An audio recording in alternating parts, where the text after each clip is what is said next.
Բուն TV-ի եթերում գիտության մարդիկ հաղորդաշարն է եւ իմ հյուրն այսօր Ռոման Հովսեփյանն է։ Ռոման, շնորհակալ եմ հարցազրույցի հրավերն ընդունելու համար։ Շնորհակալություն հրավերի համար։ Գնանք ձեր դպրոցական տարիներ, հիշում եք ինչ առարկաներով եք հետաքրքրված, ինչ հետաքրքրություններ ունեք եւ ինչը ձեզ տարավ կենսաբանության ֆակուլտետ, որտեղ սկսեցիք սովորել։ Այո, իհարկե, չնայած արդեն 2 տասնամյակից ավել է անցել, բայց իհարկե հիշում եմ։ Բնագիտական առարկաներով էի հիմնականում հետաքրքրված, մաթեմատիկա, երկրաչափություն, ֆիզիկա ու մասնավորապես կենսաբանությունով էի շատ տարված։ Կենդանիների, բույսերի ու ամեն տեսակ կենդանի օրգանիզմների նման սերը ինձ միշտ ցկել է, այնպես որ պատահական չի ինչ-որ տեղի մասնագիտական ընտրությունը։ Իսկ այդ սերը պայմանավորված էր դպրոցում դասերով, թե ընտանիքում ունեիք օրինակ կենսաբաններ, չունեինք, ես այդ առումով տարբերվում էի։ Միգուցե ծնողներս, պապերս, տատիկներս միշտ ունեցել են սեր բույսերի նկատմամբ, կենդանիների նկատմամբ, նկատի ունեմ գյուղատնտեսության պահով, բայց որպես մասնագիտական կողմնորոշում ոչ մեկի մոտ չի դրսևորվել, մենակի մոտ դրսևորվեց։ Երբ գնացիք կենսաբանության ֆակուլտետ, ինչպես եք պատկերացնում ձեր կարիերան, այսինքն գնում եք, որովհետև գիտությամբ եք հետաքրքրված, թե ուղղակի ձեզ բույսերը, կենդանիները այնքան հետաքրքիր էին, որ գնացիք այդ մասին սովորելու։ Ես հիշում եմ, որ ամենասկզբից այդպես հատուկ նպատակ չունեի, որ պետք է դառնայի կենսաբան։ Ուղղակի զուտ հետաքրքրություն էր բնության, բնական երևույթների եւ այլնի նկատմամբ ու դպրոցական տարիներին որոշել էի դառնալ բժիշկ։ Համապատասխան ձեւ պլանավորելով, առարկաները պարապելով դիմեցի, բայց ցավոք սրտի բալերս չհերիքեց որպեսի անցնեմ անվճար, որպեսի անվճար բանում այդ տեղ ունենամ բժշկական սովորելու համար 1-2 բալ պակասեց։ Դե այն ժամանակ 90-ական թվականներն էր, ծանր վիճակը, ծնողներս էլ հնարավորություն չունեին, որոշեցի, որ գնամ կենսաբանության ֆակուլտետ։ Բայց երբ որ գնացի կենսաբանության ֆակուլտետ, դեռևս առաջին մի քանի շաբաթվա մեջ ես հասկացա, որ սա էր իմ ճիշտ տեղը։ Իրականում ես սա էի ուզում, սա էր այն ինչ որ ինձ հետաքրքրում է։ Վստահ եմ բժշկության մեջ էլ կդրսևորեի ինձ, բայց ինձ թվում է ճակատագրի բերումով այնպես ստացվեց, որ ես ավելի ճիշտ տեղ ընկա։ Սովորում եք կենսաբանության ֆակուլտետում, բայց մի քիչ ճանապարհը ձեզ այլ ուղղությամբ տարավ, մասնավորապես սկսեցիք հետաքրքրվել հնայակենսաբանությամբ կամ հնակենսաբանությամբ։ Հիմա կասեմ դրանց տարբերությունը։ Որն է ավելի ճիշտ եւ որն է տարբերությունը։ Այդ հետաքրքրությունը երբ, ինչպես առաջացավ, ինչպես սկսեցիք այդ ուղղությամբ հետաքրքրվել։ Ընդհանրապես իմ կյանքը լի է անակնկալ շրջադարձներով ու այս դեպքում էլ այդպես եղավ։ Երբ որ կենսաբանության ֆակուլտետում էի, պլանավորել էի, որ պետք է դառնամ կենդանաբան, կենդանիների նկատմամբ առանձնահատուկ սեր ունեի։ Ու երկրորդ կուրսում մեր վաստակաշատ դասախոսներից մեկը, Քնարիկ Գուրկենովնան, կանչեց ինձ, պատմեց իր նախորդ ուսանողներից մեկի մասին, Իվան Գաբրիելյանի, ով բուսաբանության ինստիտուտում հնաբուսաբան է, բուսաբանության ինստիտուտում էր, ու ասեց, այ ինքը շատ հետաքրքիր բաներով է զբաղվում։ Գնա մի հատ իր հետ զրուցի, մի հատ տես ինչ կարող է քեզ հետաքրքիր լինի, եթե չուզես չես մնա, ուղղակի գնա։ Դե ես ամեն ինչով հետաքրքրվում էի, գնացի։ Մի քիչ աշխատեցինք տենց Իվան Գաբրիելյանի հետ, ինքը որոշ առաջադրանքներ տվեց, ներգրավեց որոշ բաներում, գիտական փոքրիկ հետազոտություններում, ու դա բակալավրիատի երկրորդ կուրսում էր։ Ինչ թեմաներ էին այդ հետազոտությունները, որոնցում ներգրավվեցիք։ Հնաբուսաբանության, տվյալ դեպքում Մանգյուսի հնավայրի վերաբերյալ հետազոտություններ սկսեցինք անել ու թղթում մի նոր տեսակ, գիտության համար նոր տեսակ նկարագրեցինք։ Բավական հետաքրքիր էր, կպատկերացնեք երիտասարդ երկրորդ կուրսի ուսանողի համար, դա բնականաբար գրավիչ էր։ Այդպես չզգացի ոնց հայտնվեցի հնաբուսաբանության ոլորտում, արդեն երկրորդ կուրսից սկսած, 1-2 տարի հետո արդեն մի 2 հատ գիտական պուբլիկացիաներ կար ու արդեն մասնագիտանում էի այդ ոլորտում։ Հետո ու ընդ որում նշեմ, որ այդ ընթացքում շատ հիմա արդեն իմ համար մի քիչ նույնիսկ զավեշտալի է դա, բայց այդ ժամանակաշրջանում հումանիտար գիտություններին նույնիսկ որպես գիտություն այտենց լրջությամբ չէր մոտենում։ Իսկ մտածում եք, որ բնագետ ամեն դեպքում պիտի լինեք։ Ավելին ասեմ, մտածում եմ իրական գիտությունները մենակ բնագիտությունն է, հումանիտար գիտությունն էլ շատ սպეციფიկ մի ճյուղ է, կարելի ասել կենսաբանության մարդուն հետազոտող մի ճյուղ է։ Իրականում այդպես էլ կա, բայց ամեն դեպքում։ Հա, հետո այդ ընթացքում մեր հնագետ ընկեր գործընկերները, ովքեր իրանց պեղումների ընթացքում բուսական մնացորդներ են երբեմն հայտնաբերում, բերում են մեզ, խնդրում են մի հատ նայ սա ինչա, նա ինչա։ Դա բուսաբանության ինստիտուտում այս ամեն ինչը որ պատմում եք։ Հա, իրենք հնագետները, հնագիտության եւ ազգագրության ինստիտուտից դե կապեր կար, հա։ Այդպես ոչ ֆորմալ բերում էին նայում ենք, հետո տեսան լավ է ստացվում մոտս, սկսեցին ինչ որ բաներում ներգրավել Պեղումների իրանց պեղումներին, պրոյեկտների եւ այլն։ Այդ ժամանակ արդեն մագիստրատուրայում եք, թե դեռ բակալավրի մասին եք պատմում։ Արդեն մագիստրատուրայում էի, այո։ 2002 թվականից արդեն ներգրավվեցի ակամա ինչ որտեղ առանց պլանավորելու ավելի շուտ հնագիտական հետազոտություններում Ագարակի Վաղ Բրոնզեդարյան հուշարձանները այդ ժամանակ պեղում ու հենց այդ հուշարձանից սկսվեց իմ առաջի քայլը այդտեղ էր։ Թեև հետազոտվող Նյութը Միջնադարյան էր, տեղցի կորիզներ էին հայտնաբերվել Միջնադարյան, դրանց սորտային կազմությունը եւ այլ դետալներ կարողացա վերհանել, բայց դա իմ առաջի քայլն էր։ Դե դրանից հետո էլ մի խելահեղ բան ընթացք սկսեց այն առումով, որ Հայաստանում այդ ոլորտի մասնագետ չկար։ Հա, ու բավականին քիչ հետազոտություններ կային, չէ՞, մի դեպքում։ Իհարկե շատ քիչ։ Իմ գիտական ղեկավարը Իվան Գաբրիելյանը, ում մասին ասում էի հնեաբուսաբան, ինքն էլ մի քանի աշխատանքներ արել, բայց մի քանի տասնյակ հնավայր պատկերացրեք ու մի մասնագետ պահանջարկը կար։ Ու այդպես հնավայրի հետևից ամեն տարի մի քանի հնավայր ու այսօրվա դրությամբ արդեն հնաբուսաբանական հետազոտություններ արել եմ եւ անում եմ 50-ից ավել հնավայրերում։ Հիմնականում բուսական մնացորդների մասին եք խոսում, այսինքն բուսական մնացորդների ուսումնասիրությամբ եք զբաղվում։ Եթե կուզեք բացատրեմ հնեաբուսաբանության եւ հնաբուսաբանության։ Հա, ես հնակենսաբանություն եւ հնեակենսաբանություն ասացի, բայց տարբերությունը որ բացատրեք նոր անցնենք։ Ահա, դե այս գիտաճյուղերը Հայաստանի Հանրապետության տարածքում բավական երիտասարդ են ու այն ժամանակ երբ որ մուտք գործեցին ոլորտ հայերենով տերմիններ չկար համապատասխան, կար անգլերեն պալեոբոթնի եւ արքեոբոթնի, ռուսերեն պալեոբոտանիկա, արխեոբոտանիկա ու կարիք կար սրանք թարգմանել։ Իվան Գաբրիելյանի հետ միասին որոշեցինք, որ ամենաճիշտ տարբերակը պալեոբոթնին թարգմանել որպես հնեաբուսաբանություն, պալեոնտոլոգիան հնեակենսաբանություն կամ հնեաբանություն, իսկ արխեոբիոլոգին եւ արքեոբոթնին հնակենսաբանություն եւ հնաբուսաբանություն։ Փաստորեն պալեոյի դեպքում հնեա, արխեոյի դեպքում հնա։ Այս եզրույթները օգտագործել։ Ու հիմա արդեն շրջանառվում է դրանք, չնայած բնականա դա շատերը շփոթում են, նույնիսկ հնագիտությունն են շփոթում հնեաբանության, հնաբանության հետ, բայց դա նորմալ է։ Այդ ժամանակ, երբ որ պեղումների եք գնում, աշխատում եք այդ նյութերի հետ, նաև կապ կար հնագիտության եւ ազգագրության ինստիտուտի հետ,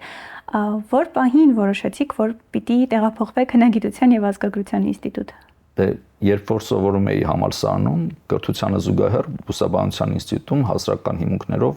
այցելում էի ու որոշակի գործունեություն էի ծավալում գիտահետազոտական ու ակնկալում էի, որ ավարտելուց հետո ասպիրանտուրան արդեն բուսաբանության ինստիտուտում կամ կենսաբանության ֆակուլտետում կարողանամ գնամ շարունակելով հետազոտությունները հնեաբուսաբանության կամ հնաբուսաբանության ոլորտում։ Բայց ցավոք սրտի իրավիճակը այնպես ստացվեց, որ պարզվեց ասպիրանտուրա այդտեղ ոչ այնտեղ չկա ու ես հայտնվեցի մի լրիվ ուրիշ ոլորտում։ Այդ ժամանակ իմ համար ակտուալ էր ընդհանրապես ինչ որ միտեղ ասպիրանտուրա գնալ ու ասպիրանտուրայի տեղ կար հողագիտության ագրոքիմիայի եւ մելորացիայի գիտական կենտրոնում գնացի այնտեղ ու այնտեղ սկսեցի զբաղվել հողային սնկերի հետազոտությամբ տերմինը հիպոքիալ սնկեր է, սրանց տերմինը, ու սրանք սնկերն են, որոնք աճում են հողի մեջ ու պտղամարմին են առաջացնում հողի մեջ։ Այս սնկերից են նաև բավականին մեծ ճանաչում եւ պահանջարկ վայելող տրուֆելները։ Հայաստանում տրուֆելներ ու ընդհանրապես այդ հողային գետնասնկերից ընդամենը, եթե ճիշտ եմ հիշում, 5 տեսակ էր մինչ հայտնի, որից իրական տրուֆել ընդամենը մի հատն էր։ Տրուֆելները իդեպ դրանք յուրահատուկ համ եւ հոտ ունեցող սնկեր են, որոնք շատ բարձր են գնահատվում ու դրանց գինը մի քանի 100 եվրոից մի քանի 1000 եվրոյի է հասնում 1 կիլոգրամի համար։ Դրանք հիմնականում հայտնի են Եվրոպայի հարավից, Ֆրանսիա, Իտալիա, Իսպանիա, բայց հիմա ավելի ընդլայնվել է դրանց շրջակայքը, որովհետև արհեստականորեն նաև բուծում են, նույնիսկ Ավստրալիայում։ Մեր տարածաշրջանում դրանք գործնականորեն հայտնի չէին։ Իմ հետազոտությունների ընթացքում եւս 10 թե 13 լրացուցիչ տեսակ հայտնաբերեցի այդ սնկերի, որոնցից 3-ը իսկական տրուֆելներից։ Բայց ցավոք սրտի ճիշտ է հոդվածներ հրապարակեցի այդ թեմայով բան, բայց սա այս հետազոտությունները չշարունակեցի, վերադարձա հնաբուսաբանության ոլորտ։ Ամեն դեպքում հասկացեք, որ դա ավելի հոգեհարազատ է ձեզ։ Նաև ինչ որ միտեղ ճակատագրի բերումով, որովհետև եթե նա շարունակվեր, չնայած սա էլ ասեմ, որ իմ ամբողջ մասնագիտական գործունեության ընթացքում երևի թե նույնիսկ մի քանի ամիս չի եղել, որ ես զբաղվեմ ընդամենը մի գիտաճյուղով, միշտ զուգահեռ 2 գիտաճյուղ առնվազն փորձել եմ առաջ տանել։ Հետազոտությունների թեման է հենց այդպեսին, որ մի գիտակարգի սահմաններում ոնց որ չեն տեղավորվում այն թեմաները, որոնցով զբաղվում եք։ Այո։ Ինձ միշտ հետաքրքրել են այն ոլորտները, որտեղ դեռ հետազոտություններ արված չեն։ Հաճախ դա դժվարությունների որոշակի օբյեկտիվ ու սուբյեկտիվ դժվարությունների պատճառով եղել, որ իմ այլ գոլեգաներ նախկինում կամ նույնիսկ ներկայումս այդտեղ չեն փորձում հետազոտություններ ծավալել, բայց ինձ միշտ գրավել է այդ կարելի ասել գիտական մարտահրավերները ինձ գրավել են։ Փաստորեն զուգահեռ զբաղվում եմ ես սնկաբանությամբ, հիպոգեալ սնկերի ուսումնասիրությամբ եւ հնաբուսաբանությամբ, հետո սնկերը թողեցի սուբյեկտիվ որոշ պատճառներով մարդկային գործոն կար այդտեղ, շարունակեցի հնաբուսաբանությամբ ու 2007 թվականի փետրվարից ընդունվեցի հնագիտության եւ ազգագրության ինստիտուտ, արդեն ֆորմալ, մինչև այդ ոչ ֆորմալ էր համագործակցությունը։ Բայց իրենց հետ գնում եք պեղումների աշխատում։ Հա, շատ ակտիվ։ Ֆորմալ առումով գնացիք ու ամեն տարի մի քանի հնավայրի պեղումների մասնակցում էի։ Եվ այնտեղ նոր խումբ հիմնադրեցիք ու սկսեցիք։ Այն ժամանակվա տնօրեն Պավել Ավետիսյանի աջակցությամբ մենք հիմնադրեցինք նոր գիտական խումբ, հնակենսաբանության գիտական խումբը, ու արդեն սկսեց իմ գիտական գործունեությունը հնագիտության եւ ազգագրության ինստիտուտի շրջանակներում, ու այսօր շարունակում եմ այնտեղ ակտիվ գործունեություն ծավալել։ Քանի հոգով սկսեցիք այս պահին, քանիսն եք եւ փորձենք հասկանանք հիմնական ուղղությունները, որոնցով այս խմբի շրջանակներում հետազոտություն եք իրականացնում։ Լավ։ Երբ որ հիմնադրեցինք խումբը, մենակ ես էի, մի հոգյանոց խումբ, բայց մենք ակնկալում ենք, որ աճելու ենք, դրա համար խումբ կոչեցինք, ու իսկապես աճեցինք, թեև դանդաղ, բայց աճեցինք, այս պահին 4 հոգի ենք խմբում, ես որպես հնաբուսաբան, ունենք հնակենդանաբան եւ ունենք 2 հնամարդաբան, որոնք մարդկային մնացորդների հետազոտությամբ են զբաղվում։ Այսինքն ընդլայնել եք ոչ միայն բուսական մնացորդներ, այլ նաեւ, այո։ Երբ որ խոսում ենք հնագիտության մասին, հասկանում ենք, որ պեղումներ են իրականացվում, գտածոներ են հայտնաբերվում, այդ գտածոների հետագա ուսումնասիրությամբ անցյալ ժամանակների մասին ինչ որ տվյալներ ենք ստանում սոցիալական, քաղաքական, տնտեսական եւ այլ իրողությունների մասին։ Այ հասկանանք հնակենսաբանությունը եւ հնաբուսաբանությունը, այդ բուսական կամ գուցե նաեւ կենդանական մարդկային մնացորդների ուսումնասիրությամբ ինչ տվյալներ է փորձում ստանալ, ինչ անցյալից ինչն ենք փորձում հասկանալ հենց այդ տեսակի գտածոների ուսումնասիրությամբ։ Լավ հարցեր, շնորհակալություն։ Նայեք, օրինակ մարդու մնացորդները հիմնականում պահպանվում են ոսկորների ձևով։ Թերևս թեև երբեմն լինում է մազեր եւ այլ մնացորդներ, օրինակ կերատինը, եղունգներ եւ այլն, բայց հիմնական ոսկրերն են։ Ոսկրերի հետազոտությամբ հնարավոր է ողջել թե օրինակ ինչ ֆիզիկական ծանրաբեռնվածություն է ունեցել տվյալ անձը,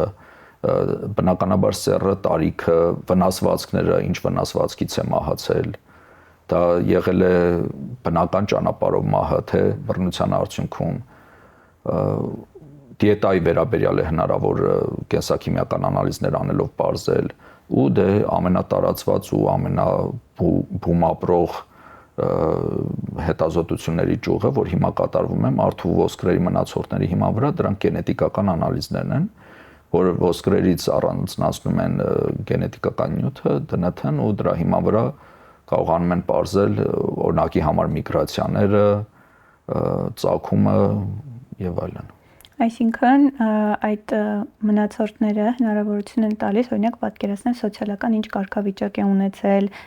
ինչով է սնվել, ինչպես է ապրել մանրամասներ, որոնք երբեմն նույնիսկ այդ կարգի մանրամասներ հնարավոր է վերհանել,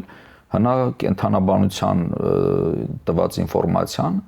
հնա կենթանաբանության շնորհիվ հնարավոր է ողջել, թե ինչ ընտանի կենթանիներ են բուծել մարդիկ,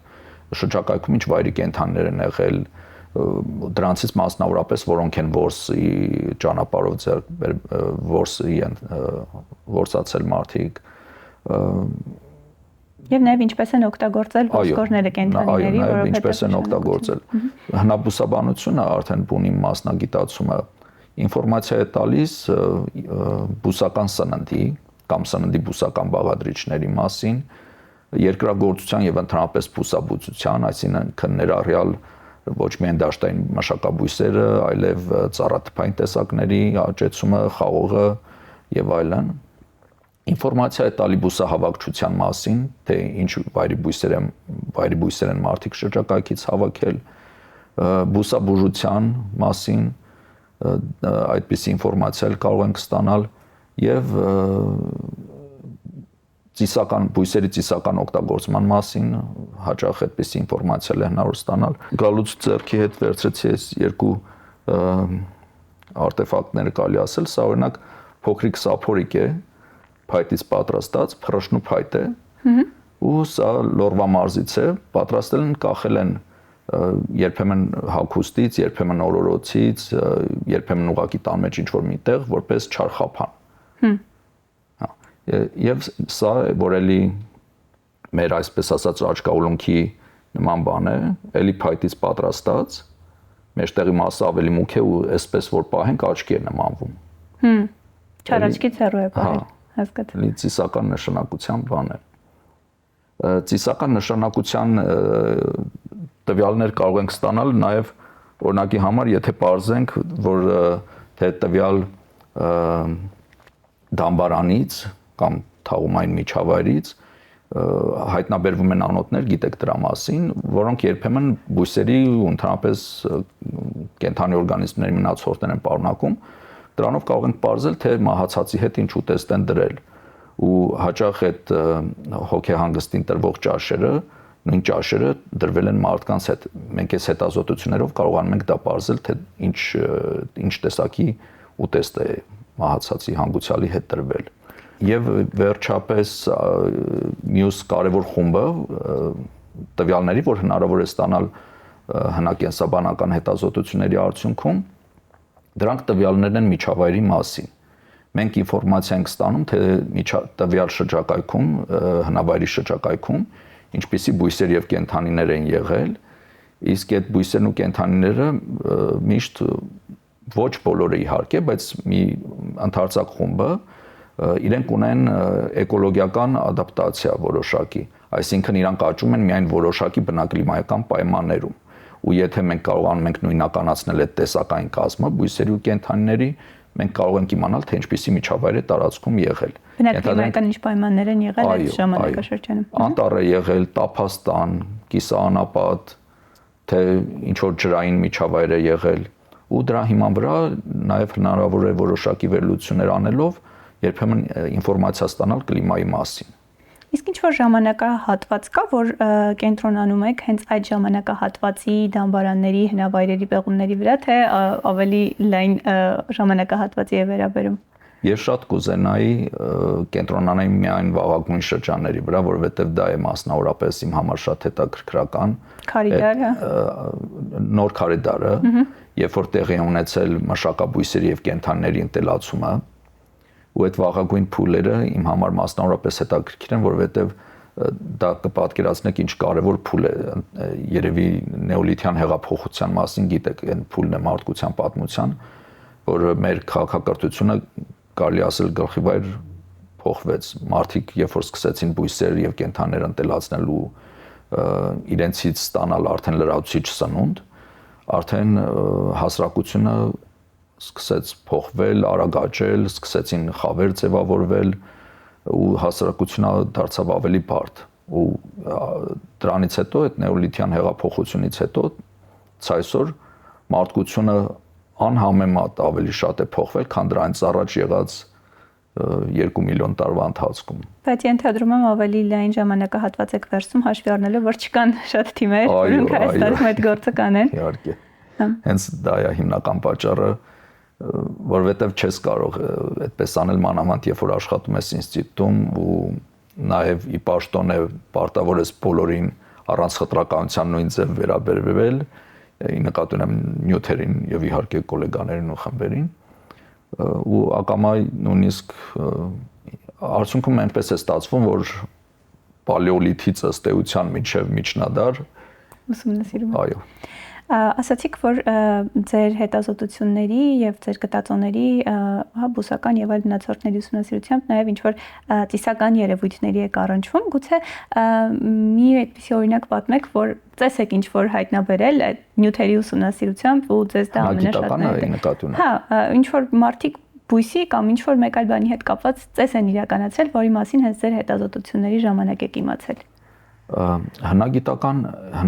կոնտեքստի պահով, այո, շատ կա, օրինակ դամբարաններում այդ անոթները, որ հայտնաբերվում են, հարյուրներով անոթներ եմ հետազոտել ու ցավոք սրտի անոթների մեծամասնությունը դատարկ է։ Հնարավոր է որոշ անոթներ ի սկզբանե դատարկ են դրվել մահացածի հետ։ Հնարավոր է, որ հեղուկ է եղել մեջը եւ ու բնականաբար գոլորշիացել է, չի պահպանվել, որովհետեւ իմ հետազոտությունների արդյունքում միայն խոշոր մնացորդներն է հնարավոր հայտնաբերել ու ուսումնասիրել, աչքով տեսանելի եւ նույնականանալի։ Բայց երբեմն հայտնաբերվում են անոթներ, որոնց մեջ արդեն բուսական մնացորդները պահպանվել են ու դրա հիման վրա հնարավոր է եղել պարզել, որ երբեմն հարիսայի նման ուտեստներ են դրել, որտեղ կա ցորեն, գարի, խաշած վիճակում ու խաշած է մսի հետ, օրինակ ոչխարի կամ այծի մսի հետ։ Երբեմն լինում է առանց մսի է, ուղղակի շիլայանման զանգված է եղել այդ անոթների մեջ։ Մարդկանց թաղալիս են իրենց հետ դա դրել, հա, որ ճանապարհից Անդրշիրիմյան կյանքում որպես ուտեստ, գիտեք այդ հավատալիքների մասին։ Ձեր խմբի ուղղություններից մեկն էլ էթնոկենսաբանությունն է, մասնավորապես էթնոբուսաբանությունը։ Այսա ինչ ուղղություն է եւ ինչ ազգագրական տարրեր կան բույսերի մնացորդների ուսումնասիրությունների մեջ։ Էթնոկենսաբանությունը եւ հնակենսաբանությունը ըստ էության դրանք երկուսն էլ նույն բանն են ուսումնասիրում, ուղղակի տարբեր ժամանակների համար։ Դրանք ուսումնասիրում են մարդու եւ կենդանի օրգանիզմների կապը եւ փոխհարաբերությունները։ Պարզապես հնակենսաբանության դեպքում դա արվում է անցյալ դարաշրջանների համար, էթնոկենսաբանության դեպքում ներկա դարաշրջանի համար, մեր օրերի համար։ Այստեղ պարզապես մեթոդները եւ մոտեցումներն են տարբեր, որ հնակենսաբանության դեպքում պետք է հիմնականում պեղումների արդյունքում մշակութային շերտերից անջատված մնացորդները հետազոտելով պարզել, թե օրինակի համար ինչ սնունդ են օգտագործել գյուղատնտեսության վերաբերյալ տվյալներ, բուսաբուժության, ծեսերի, միջավայրի եւ այլն։ Իսկ էթնոկենսաբանության դեպքում մենք անմիջապես առնչվում ենք այդ ամեն ինչի հետ։ Մեր աչքով տեսնում ենք, մեր ականջով լսում, դիտարկումներ ենք անում, ուղղակիորեն ոչ թե միջնորդավորված։ Եվ գնում ենք բանահավաքությունների։ Եվ ամենակարևորը մենք ունենք հնարավորություն այդ մշակույթը կրողի հետ անմիջականորեն առնչվել, որը լինում է ոչ միայն անմիջական դիտարկումների, այլև բանահավաքչական աշխատանքների արդյունքում հարցազրույցների միջոցով հիմնականում։ Այսինքն գնում եք մարզեր ու փորձում եք հասկանալ, թե մարդիկ բույսերը ինչ նպատակներով են օգտագործում։ Այո, էթնո-կենսաբանական հետազոտություններով, մասնավորապես էթնոբուսաբանությամբ սկսել եմ զբաղվել 2013 թվականից, երբ խումբ ձևավորեցինք մի քանի գործընկերների հետ, Համլետ Մելքումյանի մշակութային մարդաբանության բաժնից, Նինա Ստեփանյան Ղանդիլյանի բուսաբանության ինստիտուտից եւ նաեւ ուսանողներ ընթացքում մեզ միացան ու սկսեցինք եզդիների էթնոբուսաբանությունից։ Մարտահրավեր էր դա իսկապես, ես ավելի ուշ հասկացա, որովհետեւ ընդհանրապես եզդի ժողովուրդը համատաբար փակ են ու շատ դժվար էր հարցազրույցներ անցկացնել, մանավանդ եթե տղամարդ տարածքում չէր լինում, շատ բարդ էր լինում։ Բա ինչպես հաղթահարեցիք այդ դժվարությունը։ Թիմում ունենք կին, որը գործը հեշտացրեց, ու երբ որ դա ընդհանրապես բանահավաքչական աշխատանքներում շատ կարևոր է, որպեսզի երկուսի ներկայացուցիչներն լինեն։ Այդպես միշտ ավելի հեշտ է, քան թե եթե մենակ կին լինի, կամ մենակ տղամարդ։ Սկսեցինք այդ աշխատանքները Հայաստանի եզդիաբնակ ու քրդաբնակ գյուղերից սկսեցինք ու իհարկե հաշվի առնելով, որ մեր եզդի ու քուրդազգաբնակչությունը ամառվա սեզոնը անց է կացնում լեռներում, արոտավայրերում, մեծամասամբ նաև իրենց հետևից գնում ենք սարեր մելենք բանահավաքչական աշխատանքներ անում, շատ հետաքրքիր էր, դժվարություններով լի, կպատկերացնեք վրանում քնել գիշերները, տեղից տեղ գնալ անդադ այդ ճանապարհների բացակայության դեպքում ավելի դժվար քան պեղումները երևի։ Հա, բայց վստահորեն ավելի հետաքրքիր էր։ Իսկ ինչ հետաքրքիր կիրառություն եք գտել բույսերի քրդաբնակ շրջաններում կամ եզդիաբնակ, հա, որ ամենից շատ է տպավորվել ձեզ մոտ։ Լավ հարցեր։ Այո, մենք հենց դրան ուշադրություն դարձրել ենք ու հիմա էլ մի հոդված եմ այդ թեմայով պատրաստում։ Ունենք արդեն հոդված ունենք այդ թեմայով, եզդիների ու քրդերի բուսական սննդի վերաբերյալ հրատարակված 2016-ին հրատարակեցինք մեր խմբով, շատ մեծ պահանջարկ ունեցավ ու բազմիցս 50 անգամ թե նույնիսկ ավելի ցիտվել է, հղվել է այդ հոդվածը։ Հիմա հոդված եմ պատրաստում բուսաբուժության վերաբերյալ ու այստեղ երկու հետաքրքիր է, որ կան մի քանի բույսեր, որոնք հենց այս ժողովրդին են, եզդիներին ու քրդերին են տիպական։ Դրանցից մեկի անունը Սիսնդերեկ կամ Սուսանդար, դա ժողովրդական լեզվով ասած երիցուկի տեսակներից է, ռամաշկային ասում, քանի որ հայերենը հաճախ չեն օգտագործում, հայերեն համարժեքը, այն մյուսն էլ իժախոտ է հայերեն անունը, բայց եզդիները եւ քրդերը հավաժո են ասում։ Այս երկու բույսերը օրինակ ոնց որ եզդի եւ քուրդ ժողովուրդների տնական տեղատուփի պարտադիր տարեր լինեն, որ բոլորի մոտ կան ու շատ ակտիվ օգտագործում են։ Առաջինը հակաբորբոքային հատկություններ ունի ու օգտագործում է թուրմի ձևով, երկրորդը յուղի մեջ դաղում են, յուղի կամ ցեղի ու օգտագործում են վնասվածքների ժամանակ կամ աշկային բորբոքումների։ Եվ խոսեցինք բույսերի մասին, մարդ-բույս հարաբերությունների մասին, ու այս ամեն ինչի անբաժան մասն են ջրային պաշարները եւ ոռոգումը, եւ գիտեմ, որ ձեր հետազոտական ուղղություններից մեկն էլ դրան է վերաբերում ու նաեւ գիրք ունեք հրատարակած, գուցե այդ մասին էլ պատմեք։ Այո։ Դրա ակունքները, ինչպես նշեցիք, եթե հետազոտում ես մշակաբույսերը մասնավորապես, չես կարող այդ թեման շրջանցել, ոռոգման թեման։ Եթե բույսը մշակվել է, բնականաբար համարյա առանց բացառությունների, օրինակ լեռներում բացառություն կարող է լինել, որ բնական անձրևի ճանապարհով լինի ոռոգումը, բայց այլ վայրերում պետք է ոռոգվի, ու այս թեման շրջանցել հնարավոր չէր։ Այսինքն իմ ուշադրությունը դա ի սկզբանե գրավել է։ Բացի դրանից, երբ որ աշխատում էինք եզդիների եւ քրդերի հետ, ակամա քանի որ ամենին հաճախ շատ բաներ նոր է, քիչ հետազոտված ոլորտ է ազգագրության մեջ, մի այսպիսի ոլորտ բացվեց անձրևաբեր ծեսեր, որը եզդիների եւ քրդերի մոտ ուսումնասիրված չէր ընդհանրապես։ Հետո բացահայտեցի, որ մի փոքրիկ բարբերություն է հրատարակված այդ թեմայով, բայց դա գիտական առումով մեծ բան չէր։ Ու այդ թեման ինձ կլանեց։ Անձրևաբեր ծեսերը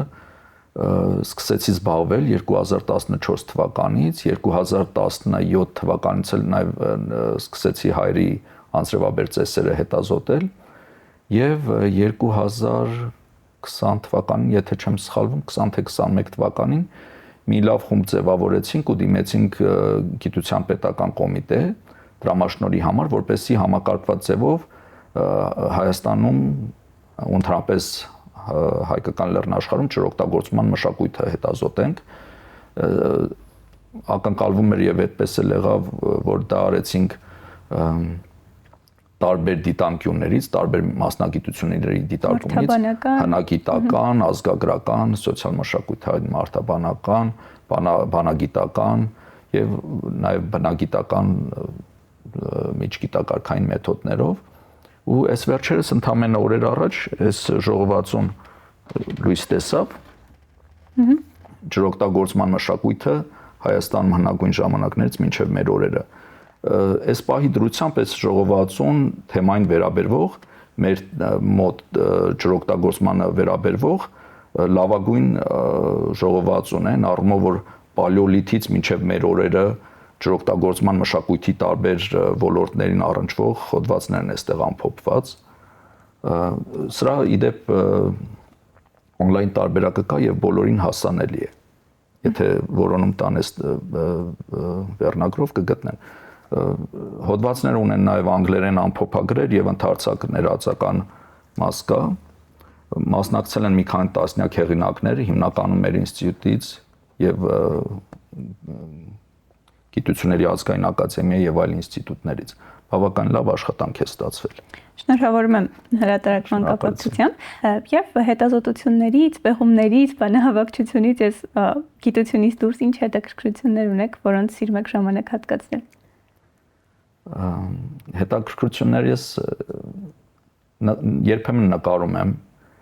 կամ քանդակագործությամբ եմ զբաղվում, սա իմ համար հոբի է զուտ ու հաճախ արտ թերապիայի նման բան, ծանր աշխատանքային առօրյայից շեղվելու եւ մի այլ բանով զբաղվելու, ինչպես նաեւ շատ իմ կյանքի կարևոր մաս է, որ բույսեր մշակեմ միշտ, օրինակ իմ տան մեջ բալկոնում միշտ ունեմ բույսեր, որտեղ առնվազն մի քանի տասնյակ տեսակի բույսեր են աճում։ Սա թե զբաղմունք է, թե ինչ որ միտեղ նաև ինչ որ միտեղ հետազոտություն, որովհետև այդ տեսակներից որոշները իմ հետազոտության անմիջական օբյեկտներն են ու անդադ դիտարկումներ եմ անում, որոնք իմ աշխատանքի մեջ ինձ օգնում են։ Շնորհակալ եմ շատ զրույցի համար։ Շնորհակալություն հրավերի համար։ Ես հիշեցնեմ, որ Բուն TV-ի եթերում գիտության մարդիկ հաղորդաշարներ եւ իմ հյուրն այսօր Ռոման Հովսեփյանն էր։